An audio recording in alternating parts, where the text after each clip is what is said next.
Mheshimiwa Rais wa Jamhuri ya Muungano wa Tanzania Daktari Samia Suluhu Hassan amenituma niwahakikishie yale yote aliyoyasema yatapewa kipaumbele, yatakwenda kupewa kipaumbele. Mengine aliyasema yatatekelezwa ndani ya siku 100. Tayari utekelezaji wake umeanza.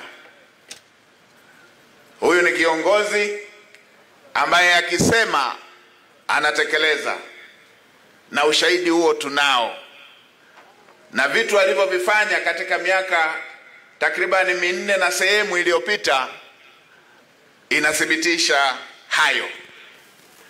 Kati ya mambo aliyoyasema atatekeleza ndani ya siku 100 baada ya kuchaguliwa kwake, ni kama mnavyokumbuka, katika awamu ya kwanza ya uongozi wake Mheshimiwa Daktari Samia Suluhu Hassan alijenga zaidi ya hospitali 119 kwenye wilaya ambazo hazikuwa na hospitali.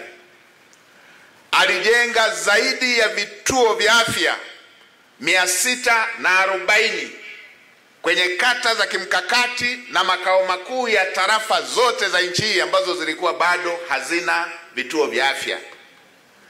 Na alijenga zaidi ya zahanati 2800 kwenye vijiji ambavyo havikuwa na zahanati. Na alijenga zaidi ya shule 2700 za msingi na zaidi ya shule 1300 za sekondari na zaidi ya madarasa 79,000 katika maeneo ambayo yalikuwa yanahitaji madarasa.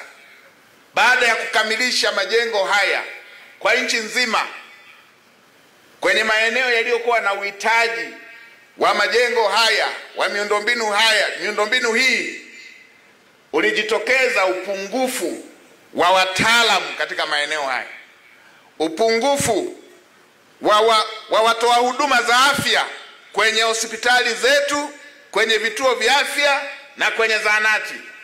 Mheshimiwa Rais akasema ndani ya siku 100 wataajiriwa watumishi wa afya. Ndani ya siku 100 wataajiriwa walimu. Hivi tunavyoongea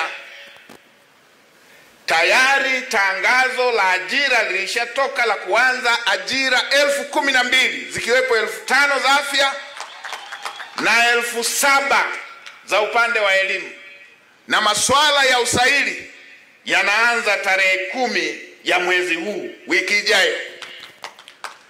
Na usaili wa watumishi hawa 12,000 kwa Mheshimiwa Rais, kwa kutambua vijana wa Kitanzania wametapakaa kila mikoa, zitafanyika kwenye kila mkoa. Na hapa Mwanza usaili utafanyika, na kule Msoma usaili utafanyika, na kule Mbeya usaili utafanyika, na kule Songwe usaili utafanyika, na kule Geita usaili utafanyika, na kule Kigoma usaili utafanyika, na kule Simiyu, na kule Arusha, na kule Tanga. Kila mkoa utafanyika usaili kwa ajili ya kuwapata watumishi hawa 12,000 ndani ya siku 100.